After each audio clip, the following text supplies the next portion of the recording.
Olá, boa noite. Está no ar o Aparecida Debate, o seu programa para ficar bem informado e formar a sua opinião sobre o que acontece no Brasil e no mundo.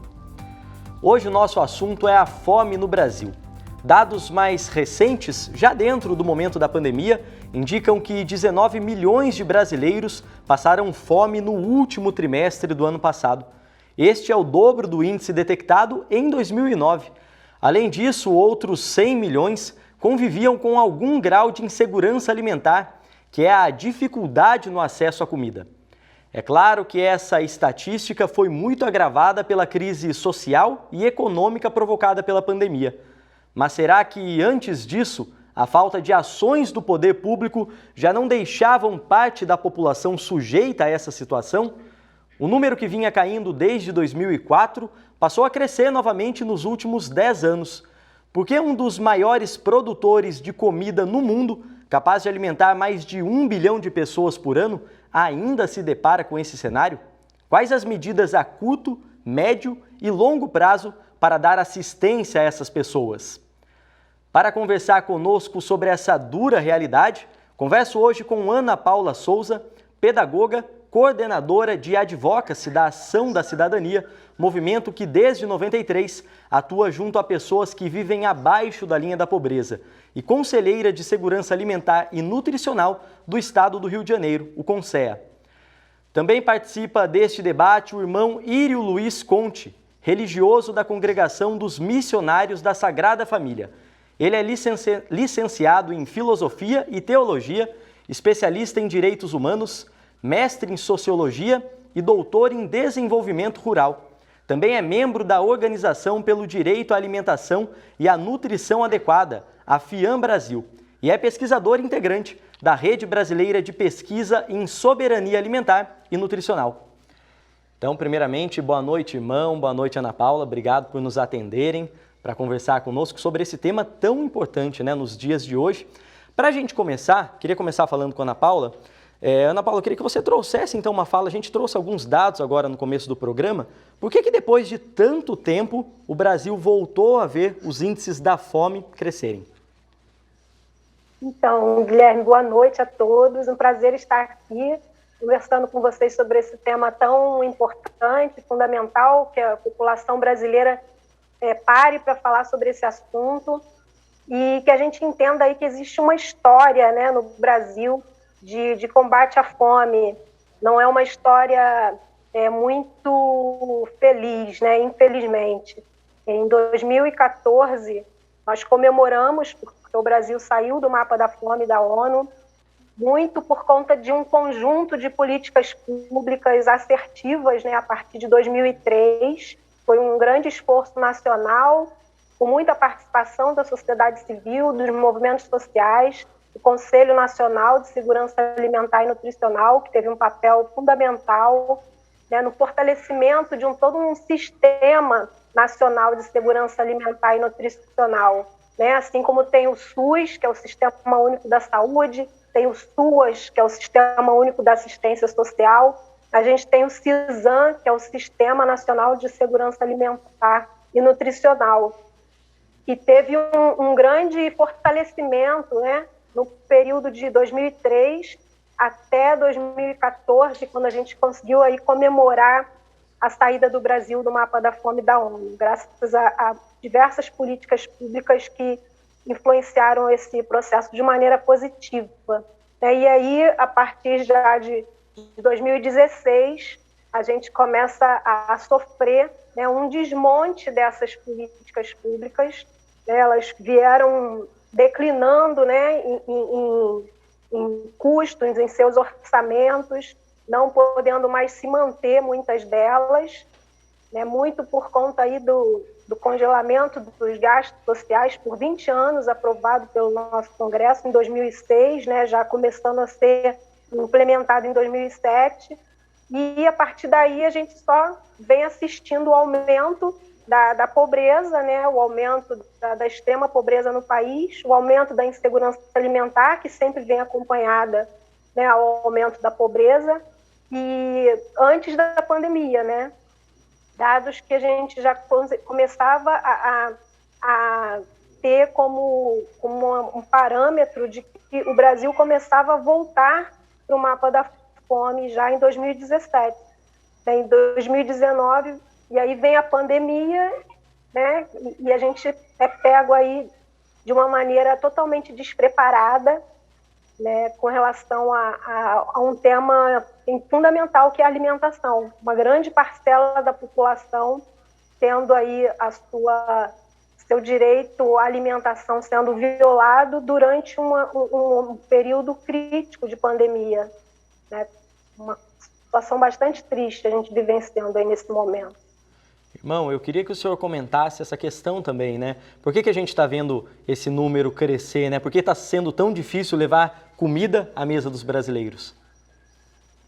Bom, boa noite, é uma satisfação poder participar dessa roda aí de debate, né? Sobre esse tema, de fato, instigante e provocante para a nossa realidade, para nós que estamos implicados com essas questões, né? De querer um mundo melhor, né?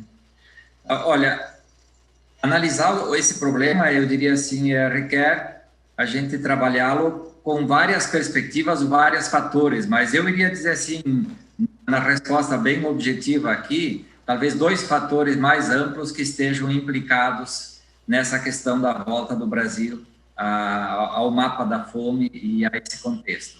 Um primeiro, nós temos presente essa questão da crise econômica que se acentuou a partir de 2008, 2009, começou a apresentar alguns sinais de recuperação e retornou a uma crise econômica novamente aí a partir de 2015, 2016 para frente, e se agravou ainda mais com o contexto da pandemia do coronavírus. Então, essa situação ela é uma situação internacional que marca os diferentes países com diferentes dimensões e gravidades, eu diria assim, né? Então, isso é preciso considerar. Agora, no contexto brasileiro, eu acentuaria que a Ana Paula já acentuou um pouco na sua fala. Nós vivemos essa crise em boa medida como, eu diria assim, resultado do desmantelamento e da desconstrução das políticas públicas, sejam elas de proteção, de promoção, sobretudo, da proteção social. Nós tínhamos uma experiência muito volumosa de construção e implementação de políticas públicas que começou na década de 90, no enfrentamento também, a partir do enfrentamento da crise da década de 90, inclusive impulsionada pelos movimentos, organizações sociais, dentre elas a Ação da Cidadania foi fundamental num contexto de crise lá em 93 para frente, e a gente pode dizer que a partir daí um conjunto de políticas públicas passam a ser instaladas e implementadas, e a partir dos anos 2000, 2004 adiante, essas políticas públicas se multiplicaram tanto na sua diversidade quanto na sua intensidade e no volume de recursos. O que ocorreu a partir do governo Temer, em 2016, e deliberadamente e mais acentuadamente a partir do governo Bolsonaro, é que essas políticas são desmanteladas, eu diria assim, desconstituídas, tanto do ponto de vista dos recursos, quanto do ponto de vista da legislação e dos mecanismos da sua implementação. Então, esses fatores, eles estão na base e certamente, eu diria assim, mostram uma escolha que a gente poderia dizer assim, no mínimo, equivocada e limitada do governo brasileiro para enfrentar temas e questões complexas como esta.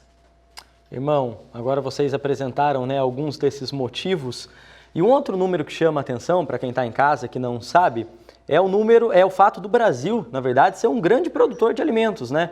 O Brasil produz alimentos, mesmo agora nesse momento de crise da pandemia, o Brasil produz cerca de 1,6 bilhão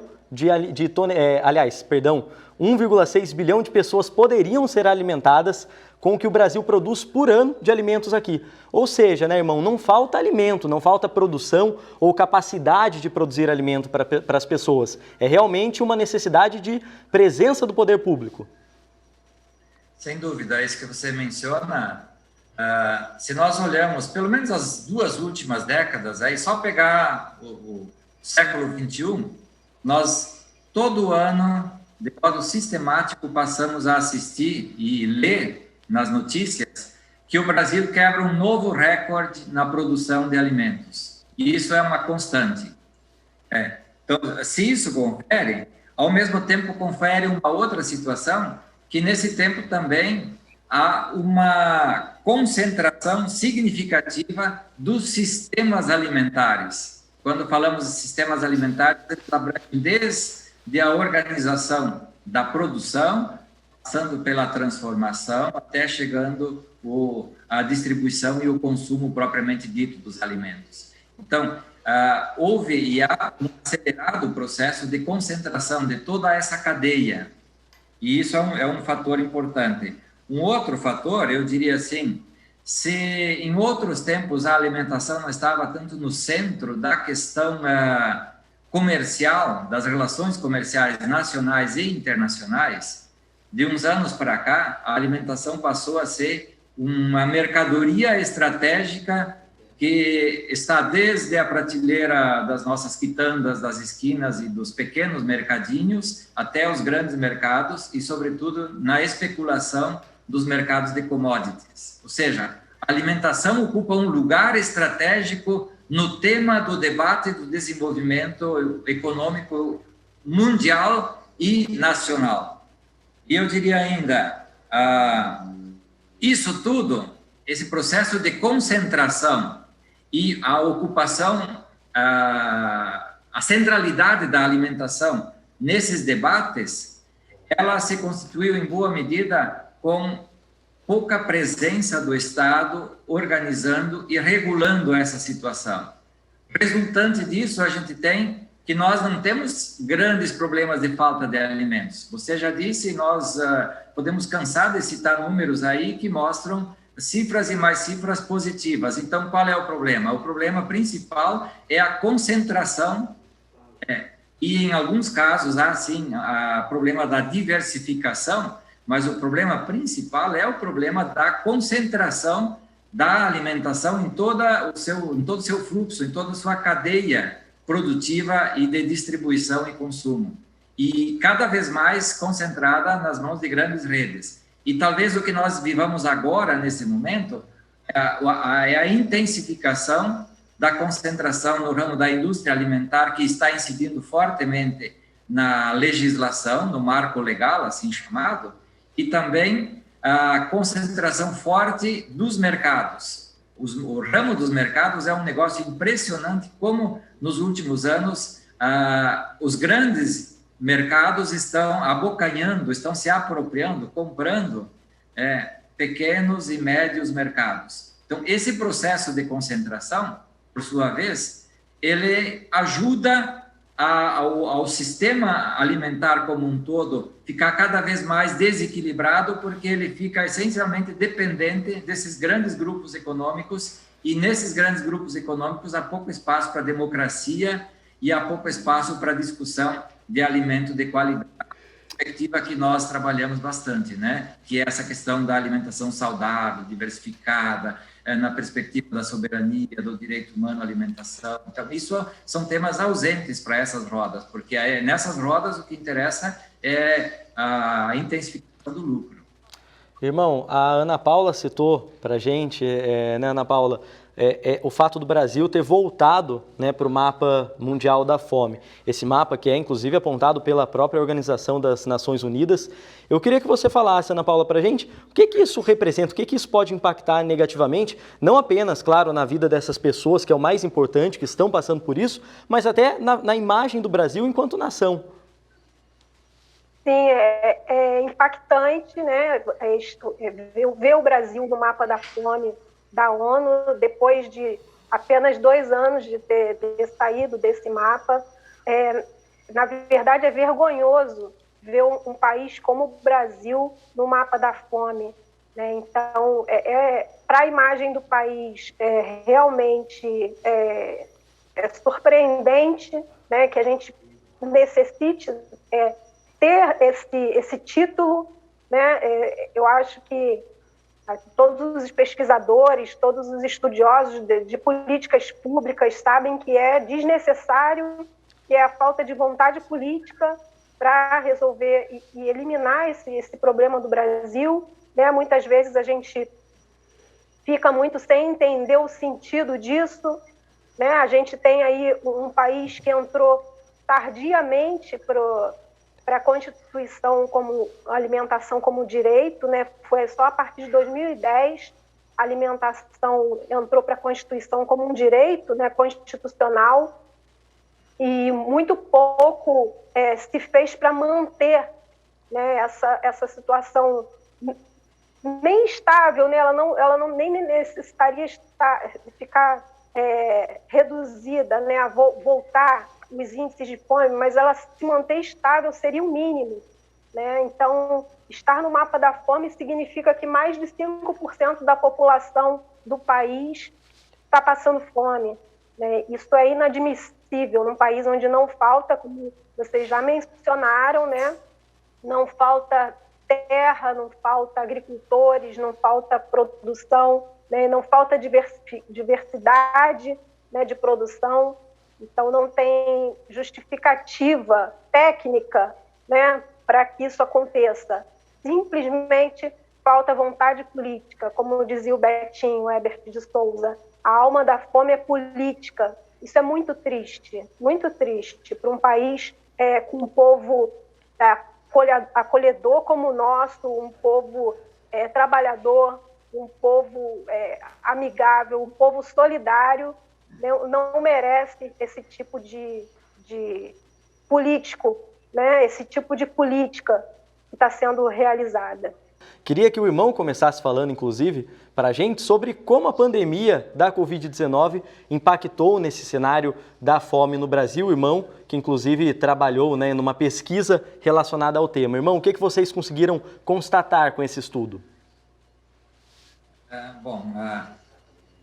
Eu vou, certamente logo na sequência, posso dar mais dados e números sobre a pesquisa em si, o estudo levantado, né?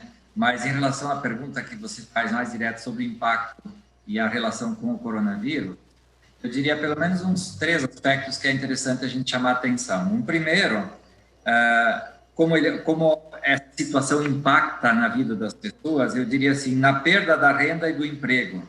É impressionante nós olharmos para todos os lados e vermos a quantidade de pessoas desempregadas. Hoje ultrapassa os 14 milhões. Desses 14 milhões de desempregados, notícias do começo dessa semana dão conta que 2,9 milhões estão mais de 2 anos continuamente desempregadas. Isso significa que é um número alto de pessoas desempregadas. Dentre esses desempregados também há um grande número de pessoas que já não saem mais para buscar emprego, desiludidas, né? Então, isso é um primeiro fator impactante, eu diria. Então, a perda de empregos e não só dos empregos, mas da qualidade dos postos de trabalho também, o trabalho precarizado, né? Um segundo fator, eu diria assim, a vulnerabilização dos pobres. Por quê? Porque os pobres não têm reserva, então eles precisam diariamente sair para buscar condições de vida, buscar, seja a cesta básica, seja buscar uma alternativa de emprego, trabalho, um biscate ou um emprego fixo. Então, eles são muito mais expostos. E muitos deles, já mal alimentados, ficam mais vulnerabilizados ainda. Então, essa questão da vulnerabilização, eu diria assim, da pobreza e dos pobres, de modo geral, diante de um contexto de pandemia, com pouca proteção de um modo mais amplo. E um terceiro fator que associa a isso, eu diria, pobres vítimas de desinformações. Os meios de comunicação, os mais diversos, têm prestado diferentes tipos de informações, desde aquelas informações sérias e consistentes até as informações contraditórias. Mas por parte do governo federal, particularmente, que deveria coordenar, conduzir esse processo de um modo articulado e bem coordenado, ficou muito esfacelado, muito fragmentado e com informações contraditórias. Então, para além daquilo que os meios de comunicação ou não comunicam, eu diria assim, o que o governo comunicou e deixou e deixa de comunicar causa uma grande confusão entre a população e desorientação, desde aquelas questões mais básicas do isolamento social, como máscara, como os cuidados elementares, né? Então, esses fatores também contribuíram, por quê? Porque acabam que as pessoas desinformadas saem para diferentes espaços e se tornam mais vulneráveis e, com frequência, também são as primeiras que acabam sendo infectadas, né? Eu queria que a Ana Paula comentasse esse cenário também, Ana Paula, para a gente começar esse segundo bloco. O irmão deu apontou algumas situações para a gente. Queria que você também falasse, então, a sua percepção em relação a esse impacto que a pandemia vai deixar nessa luta que já é tão difícil. Então, eu queria dar destaque, né, à questão do PNAE, né, que é o Programa Nacional da Alimentação Escolar. As escolas fechadas, né, sem poder ter a aula presencial, deixou de alimentar 42 milhões de estudantes, né, então, que eram alunos das escolas públicas de todos os municípios no Brasil. Né, o PNAE, a partir de 2006, 2007, né, ele teve um forte incremento aí na sua legislação, né, oferecendo alimento de qualidade para todos os estudantes, né. Então, não sei, eu me lembro que quando eu estudava, né, a merenda na escola não era nem comida mesmo, né, chamavam de alimento, merenda fria, era um refresco e um biscoito. Ou então, quando tinha refeição, era um macarrão com salsicha, né, era o angu, polenta. Né, então, hoje em dia, não existe mais isso. A alimentação escolar ela subiu um padrão de qualidade que virou referência no mundo todo.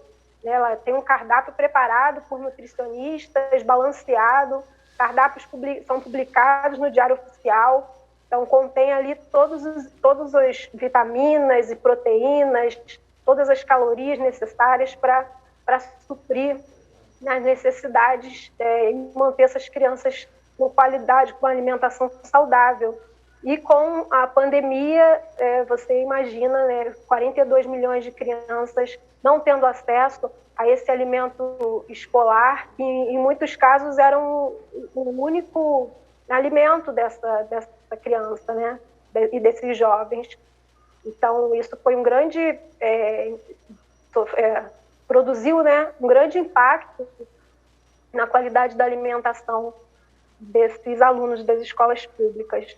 E foi difícil, assim, apesar desse recurso, né, ter continuado, né, sendo repassado para as escolas, ele é um recurso muito pequeno, né, transformado em cesta básica.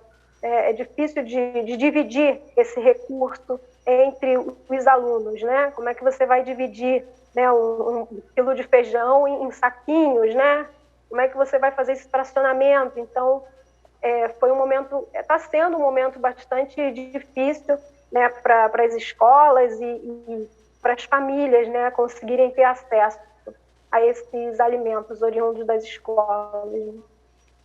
E, irmão, o senhor falou né, que poderia trazer alguns dados para a gente. Queria, então, passar a vez para o senhor trazer algumas coisas que vocês, né, junto da Rede Brasileira de Pesquisa em Soberania Alimentar e Nutricional, conseguiram detectar com esse inquérito que vocês fizeram em relação à fome, à insegurança alimentar nesse contexto da pandemia.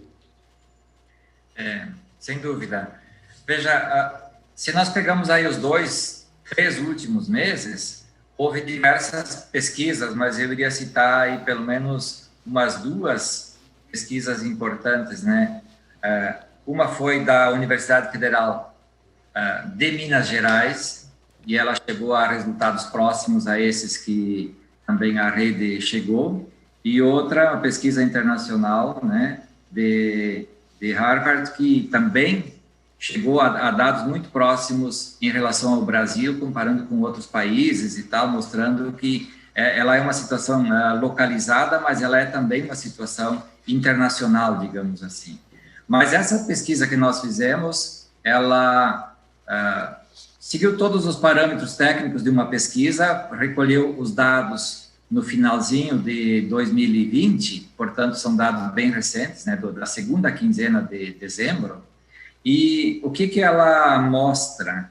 Eu diria assim, que de 2004 a 2013, o Brasil reduziu para 4,2% da população em situação de insegurança alimentar e nutricional grave.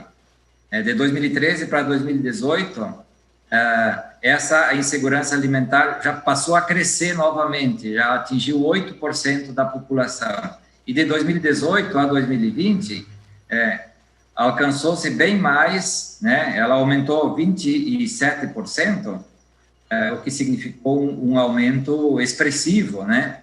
E isso significa, em números, passar de 2018 para 2020, de 10,3 milhões para 19,1 milhões de pessoas em insegurança alimentar e nutricional grave. Significa, uma palavra simples, em estado de fome, né? Nós poderíamos pegar um conjunto de outros dados ainda, que vão mostrar, mas assim, para sintetizar um pouco, chama atenção que nós nunca tivemos um número tão alto de pessoas, e em percentual também, que chega a 50% da população nos 3 graus de insegurança alimentar e nutricional, ou seja, a moderada, a leve e a grave. E com esses 19 milhões em estado de insegurança alimentar grave, significa grande parte da população.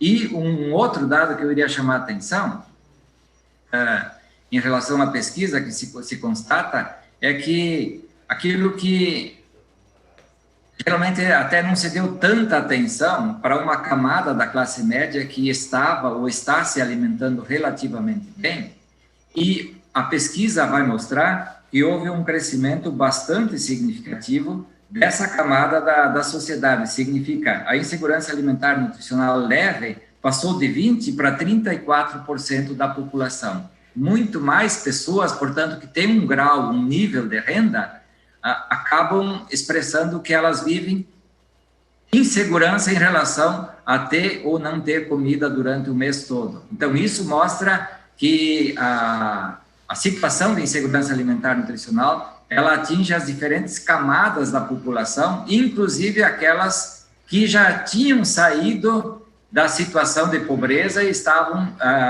numa situação econômica bastante estabilizada. Elas retornam a graus diferentes de instabilidade novamente. Queria aproveitar, inclusive, irmão, a deixa dessa fala do senhor, para a gente deixar claro para quem está em casa, que não tem familiaridade com o tema, queria pedir a ajuda da Ana Paula nessa questão, de explicar para quem está em casa, definir mesmo o que é o termo, o que é insegurança alimentar. É não se alimentar bem, não ter os nutrientes necessários, é não ter o alimento, o que isso significa? Então, segurança alimentar é quando você tem alimento em quantidade e qualidade suficiente, né? E quando você passa já para o primeiro grau de insegurança alimentar, que é o leve, você já não tem o alimento de maneira tranquila, né? Já é uma situação de preocupação. Se alimentar já é uma preocupação, né? Passa a ser uma incerteza, né? O que vai ter, começa a vir substituições, troca esse alimento por esse, começa a reduzir proteína, né? Então, já é uma situação de insegurança alimentar leve. A insegurança alimentar moderada é quando os adultos já começam a deixar de consumir, né, a quantidade adequada de alimentação, né? E a situação de insegurança alimentar grave é quando, além dos adultos, as crianças também já não têm o alimento na quantidade e na qualidade adequada, suficiente, né? E muitas vezes a insegurança alimentar grave é uma situação realmente de não ter alimentação, não ter o que comer, né? Passar um dia sem ter o que comer. Uma realidade extremamente triste, Ana Paula. E para quem está em casa, que acompanhou nos últimos meses o jornalismo aqui da TV Aparecida, viu que diversas vezes falamos de outro ponto que também faz parte desse contexto, que foi a transferência de renda durante esse momento para essas famílias mais necessitadas através do auxílio emergencial, por exemplo. Ana Paula, queria que você também falasse sobre isso para a gente. O auxílio emergencial, que surgiu no ano passado no valor de R$ 600, depois ficou por um período suspenso e agora voltou, mas com valor inferior. O quanto isso também acaba impactando negativamente na possibilidade de ajudar essas pessoas? impactou de uma maneira bastante negativa, né? Foram 3 meses sem auxílio, onde nós tivemos um número de pessoas passando a morar na rua por conta de não ter como pagar um aluguel. Então, foram 3 meses que os brasileiros, muitos brasileiros, não ficaram só sem a comida, sem o alimento, ficaram sem moradia. Né? Aumentou muito o número de pessoas, né, indo morar na rua, famílias inteiras indo morar na rua. Né? E isso durante 3 meses sem auxílio. Né? E quando volta o auxílio, volta com esse valor, né, que muitas vezes a gente consegue entregar uma cesta básica, mas a família não tem o gás para poder cozinhar, para poder produzir o alimento. A gente tem tido um número muito elevado de famílias nessa situação. Então, é um valor insuficiente, não dá para manter, né, a qualidade da alimentação, né, a cesta básica no nosso país está em outra realidade, né, do que está sendo oferecido como um valor, né, de recurso para alimento. Então, essa conta aí ela não fecha, né, não encaixa. Né, a gente não pode entender, não consegue entender, né, como se chega a um valor desse nível, né, com o objetivo de que as pessoas não passem fome. Não vai resolver. Né, as pessoas vão continuar passando fome, esse valor não vai tirar as famílias da situação de insegurança alimentar grave. Né, estamos necessitando de uma outra realidade, de uma outra política, né, e não é essa que a gente tem visto aí sendo realizada. Ana Paula, queria passar uma pergunta para o irmão agora, mas acho que completando esse sentido do que você falou, até para a gente encerrar esse bloco, irmão, sobre a pandemia, uma das coisas que a gente sempre fala e sempre ouve em relação à pandemia é de que nós podemos tirar várias lições, devemos tirar várias lições desse momento. Agora, no que diz respeito a políticas públicas hoje no Brasil, o senhor sinceramente acredita que a pandemia vai trazer algum legado em relação a uma mudança nesse cenário? Ou, pelo que a gente está vendo, ainda não dá para acreditar nisso? Ora, eu diria sim, eu sou otimista e esperançoso, e inclusive Paulo Freire sempre dizia, né, que inclusive escreveu uma obra de esperançar, né, um termo muito em voga hoje, né, precisamos esperançar, e nós, agentes de pastoral, lideranças sociais e comunitárias, somos os primeiros a ser desafiados para acreditar e ajudar as pessoas com as quais nós trabalhamos a se motivarem e a apostarem com esperanças. Então, eu acredito, sim, que a população vai se organizar mais, e o tempo da pandemia também, passando um pouco esse período mais crítico e oportunizando maiores saídas, tanto para os trabalhos como para as relações mais diversas, o convívio social, mas também para a organização social, possa, inclusive, aquecer as mobilizações e a organização social que desemboca em iniciativas de pressão para que retorne um conjunto de políticas públicas das quais nós já experimentamos amplamente os seus resultados e que a população vivia em outras condições muito melhoradas, eu diria assim, do ponto de vista da satisfação, da autoestima, mas, sobretudo, da vida concreta. Então, eu acredito, sim, e acredito que isso implica, sobretudo, na capacidade da mobilização social, na força da organização social, na relação com o Estado. O Estado entendido aqui tanto o governo federal quanto os governos estaduais. Porque se é verdade que o governo federal deu bastante as costas para a população nas políticas públicas, nós temos vários governos estaduais e municipais que também têm fragilizado a sua relação com aquilo que poderia ser e deveria ser o papel do cumprimento do Estado num momento crítico como este, no sentido de ter maior presença do Estado na vida dos cidadãos. Então, isso não se dá de uma mão única. e nós temos experiência histórica suficiente para perceber que isso ocorre quando há mobilização e pressão social. E essa pressão e mobilização social, certamente, esperamos que no futuro próximo possa voltar tanto nas ruas quanto nas redes sociais para construir alternativas novas e diferentes, evidente, não aquelas que foram de antes da pandemia. Elas vão precisar ser ressignificadas diante desses contextos. Mas eu acredito, sim, que há condições e há um crescente clamor por parte das organizações, sobretudo aquelas que conseguem se manter mobilizadas e organizadas nesse tempo difícil que nós vivemos. Irmão, Ana Paula, agora para a gente falar então um pouquinho dessa esperança e desses exemplos de trabalhos que já acontecem em relação a esse combate à fome. Primeiro eu queria que você trouxesse para a gente, irmão, uma fala sobre qual que é a participação também da iniciativa privada nesse processo, né? A gente fala muito de política pública, de envolvimento da sociedade como um todo, das organizações sociais, mas a iniciativa privada, a grande indústria, pode de alguma forma contribuir com isso também? Sem dúvida, pode e deve, eu diria.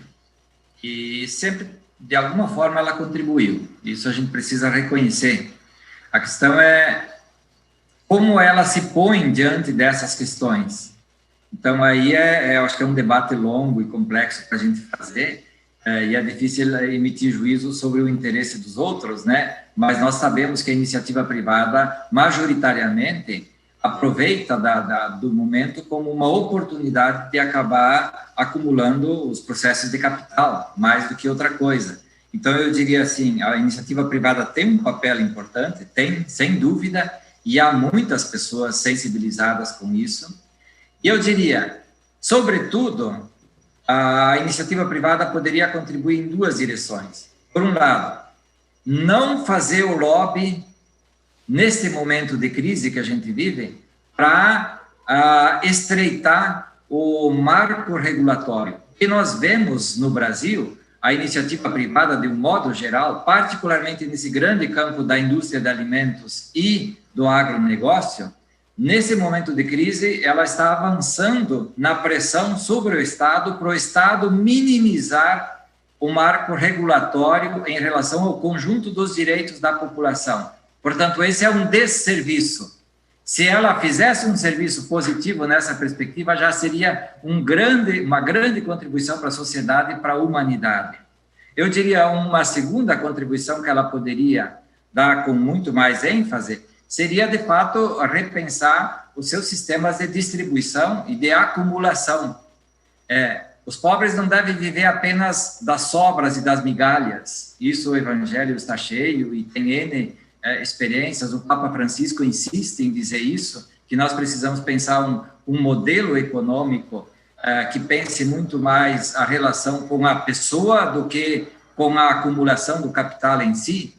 E a iniciativa privada, nesse sentido, ela tem sido muito agressiva na acumulação do capital e pouco propositiva na criação de uma economia voltada para o bem comum. Entende? É evidente que o Estado tem um papel importantíssimo nisso, mas a iniciativa privada também tem, porque ela pode dar uma destinação bem mais social para os bens. E para concretizar mais ainda, eu diria, nesse momento de crise, se nós olhamos, compara três grandes setores, por exemplo, tem iniciativas aí do campo da iniciativa privada que fazem várias campanhas de arrecadação e distribuição de alimentos. Tem iniciativas por parte do governo, inclusive coordenadas pela primeira-dama, que foram, eu diria, pífias, tímidas, extremamente tímidas no momento de crise, porque significam muito pouco, inclusive se comparadas com a outra ponta, que são iniciativas de um campo da sociedade civil, que é das organizações da sociedade civil mobilizadas em boa medida em torno da ação da cidadania. São dados do começo desse mês, o fim do mês passado, vão mostrar que a ação da cidadania, do conjunto das organizações sociais, ela implicou em muito mais arrecadação, distribuição, transformação e, digamos, condições de acesso da população pobre para a alimentação, do que propriamente as ações de um programa que é um programa nacional do governo. Então, eu estou citando 3 exemplos: iniciativa privada, a sociedade civil de um jeito mais amplo e a iniciativa privada mais entendida como organizações voltadas ao mercado, né? Todas elas, complementarmente, têm um papel importantíssimo. E eu diria, nesse momento histórico, tanto organizações da sociedade civil quanto a iniciativa privada, mais do ponto de vista das empresas, eu diria o papel fundamental nesse momento agora é se sensibilizar e arregaçar as mangas para ajudar nas campanhas emergenciais. Evidente que temos que pensar nas questões mais estruturais, mas nesse momento nós temos muitas pessoas passando fome a partir de abrir a porta da nossa casa e indo para qualquer direção da cidade ou dos bairros. Então, isso é um clamor forte e aí, sem dúvida, eu diria a iniciativa privada poderia ser muito mais ousada naquilo que é o cumprimento de um papel humanitário, em primeiro lugar. Ana Paula, eu queria que você comentasse também esse cenário, até porque a alimentação também é um ponto muito importante da economia do país, né? Então você acha que com esse envolvimento da iniciativa privada, que o irmão citou aqui também, a gente poderia até ter avanços no sentido da economia, da macroeconomia brasileira? Com certeza, com certeza. Nós estamos entre os países com a maior injustiça social, né, de todos os países. A desigualdade social no Brasil ela é muito grande. Não é possível que não se tenham também, né, as grandes indústrias, as empresas, a iniciativa privada não esteja perdendo também com isso. Não é possível, né, que não estejam perdendo. A gente sabe que acabam perdendo também, então é importante que a gente lute também por políticas públicas de combate a essa desigualdade, porque ninguém ganha com isso, o país não ganha com isso. Não é possível que isso se mantenha e que isso continue se agravando dessa maneira, né? Com os pobres cada vez mais pobres e os poucos ricos cada vez mais ricos, com essa concentração de riquezas tremenda que a gente vem vivendo aí no nosso país e se agravando, né, num momento como esse. Ana, e onde falta esse envolvimento do poder público, também na iniciativa privada, normalmente o terceiro setor, a sociedade como um todo, procura ocupar. E um exemplo disso é a ação da cidadania. Queria que você falasse um pouquinho de quais são as frentes que vocês trabalham, então, nesse sentido, né, em relação a esse combate, à erradicação da fome no Brasil. Então, a gente atua em 2 frentes principais, que uma é a emergencial e a outra estrutural. Na emergencial, nós atuamos com muita força, né, com relação às campanhas. A campanha Natal Sem Fome, tivemos, a partir de 2019, 2020, a campanha Brasil Sem Fome, porque a campanha Natal Sem Fome era realizada somente em outubro, novembro e dezembro. E com essa situação da pandemia, nós começamos a desenvolver campanhas permanentes. E é uma constatação muito triste, porque campanhas que eram emergenciais começaram a ter que ser feitas de maneira permanente, né? A campanha Brasil Sem Fome nós começamos em 2020, em março, e não paramos mais, né? Não teve como a gente parar, só fazer a campanha crescer e fortalecer os comitês em nível estadual. Estamos em todos os estados no Brasil, a rede de solidariedade crescendo e muito forte, né? Chegando a comunidades e chegando a territórios onde ninguém imagina sequer fazer uma campanha nessas localidades, né? E a gente está conseguindo chegar até a todas essas pessoas.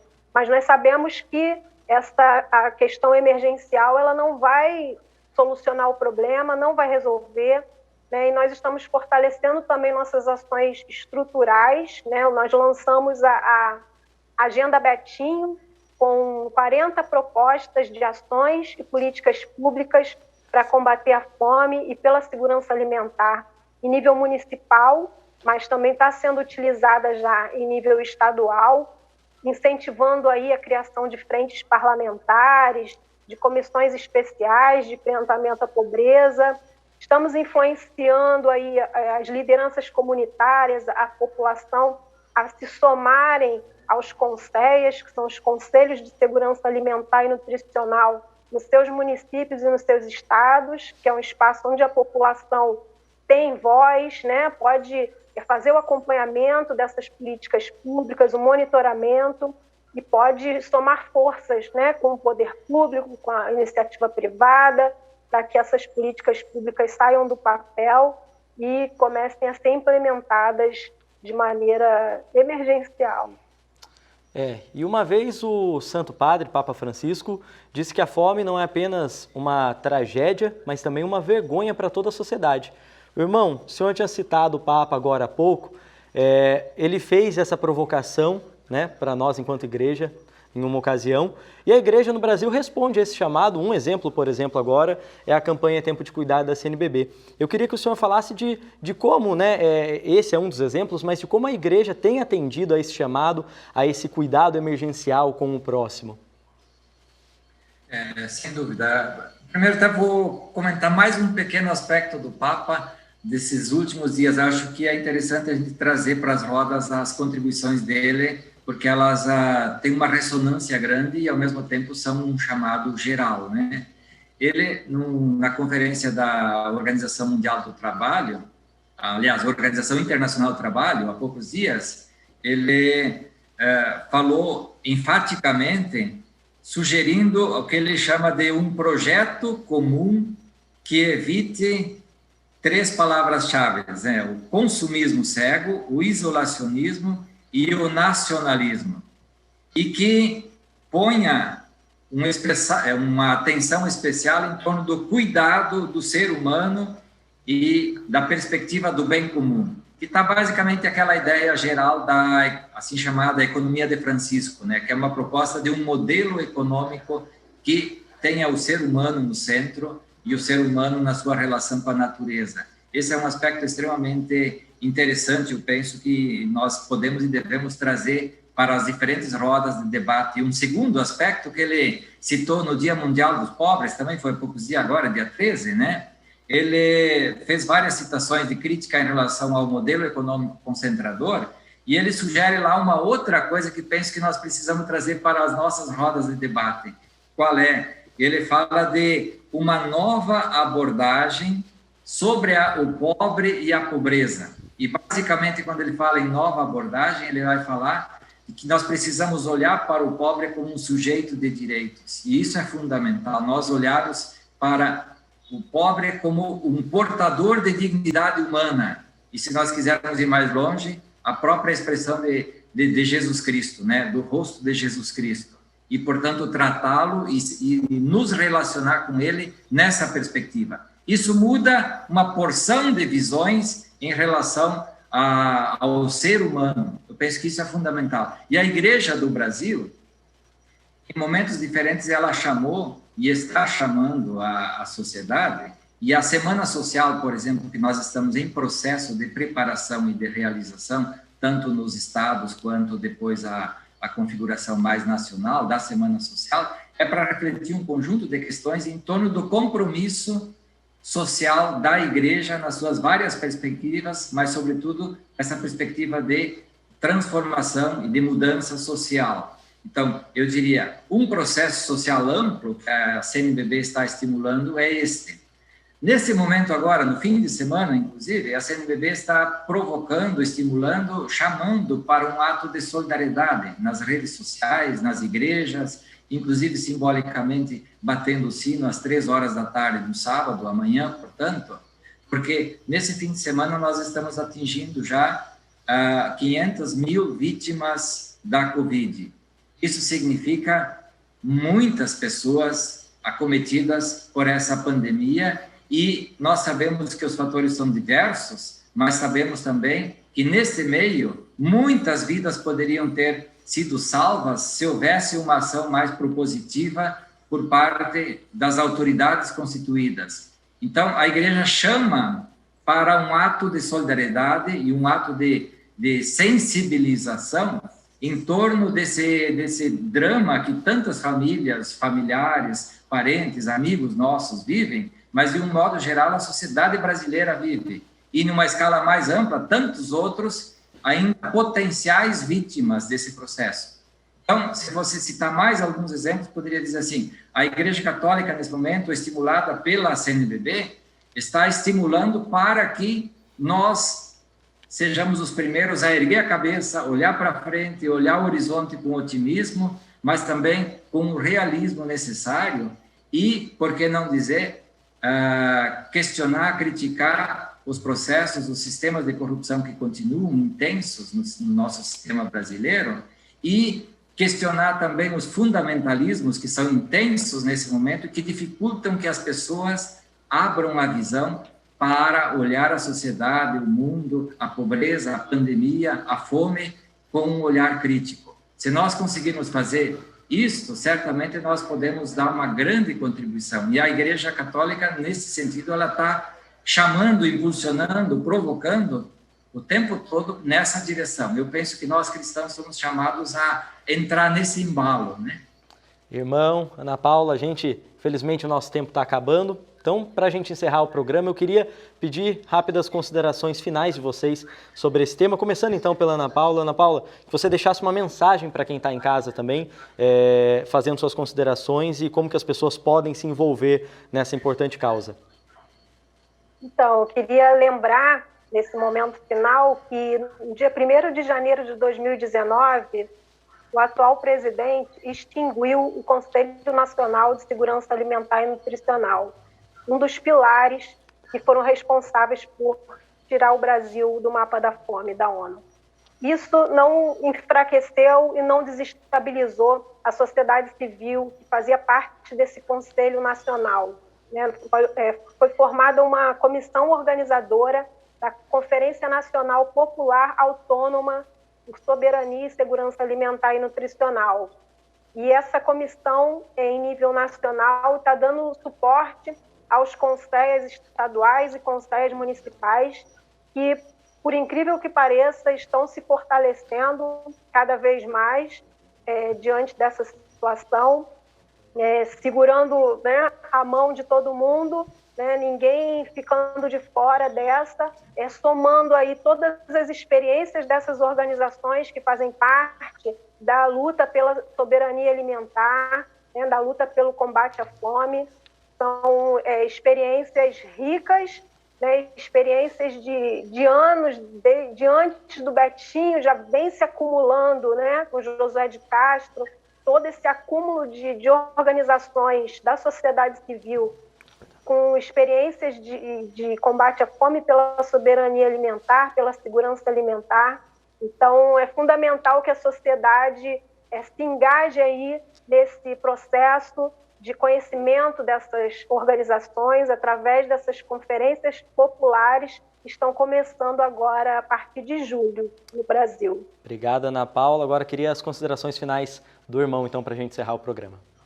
Então, primeiro, agradecer imensamente a Rede Aparecida por esse canal importante que ela exerce na relação com uma publicação de informações que são de confiança da sociedade. Isso é um aspecto extremamente importante em tempo de tantas informações desencontradas e que a população muitas vezes não confia. Parabéns a vocês por publicarem e anunciarem, comunicarem verdades que têm credibilidade. Em segundo lugar, eu diria, é tempo de esperançar, de reacender os sonhos e projetos. Nós somos os primeiros a animar e precisamos nos animar e animar as pessoas com quem nós convivemos e nos relacionamos e trabalhamos para que possam erguer a cabeça, não desanimar diante do tempo difícil que nós vivemos, porque nós acreditamos que ultrapassaremos esse tempo e reconstituiremos as condições democráticas de um país solidário, fraterno e, inclusive, com muito menos fome que tem. Em terceiro lugar, eu diria assim, além das duas estratégias gerais que nós já citamos, essa questão da Semana Social, que envolve um amplo leque de organizações no campo das igrejas, por outro lado, a Conferência Autônoma de Soberania e Segurança Alimentar, que amplia também um amplo leque de organizações em torno do tema mais direto do enfrentamento da insegurança alimentar e nutricional. Eu gostaria de chamar para um último compromisso nosso, que está bem ao alcance de cada um, inclusive de vocês aqui da redação, né? Não deixemos e nem minimizemos as ações emergenciais. Neste momento, há um grande número de pessoas que precisam de ações emergenciais e o pouco que cada uma de nós, cada telespectador pode fazer, independente de estar ou não organizado, há uma infinidade de organizações mobilizando nessa direção. Entremos, em alguma forma, nessa dinâmica e possamos dar a nossa contribuição, que certamente nós podemos ajudar a fazer um mundo melhor a partir da nossa casa. Irmão, Ana Paula, uma boa noite para vocês. Agradeço a participação de vocês aqui no Aparecida Debate. O meu agradecimento especial também a você que nos acompanhou até aqui.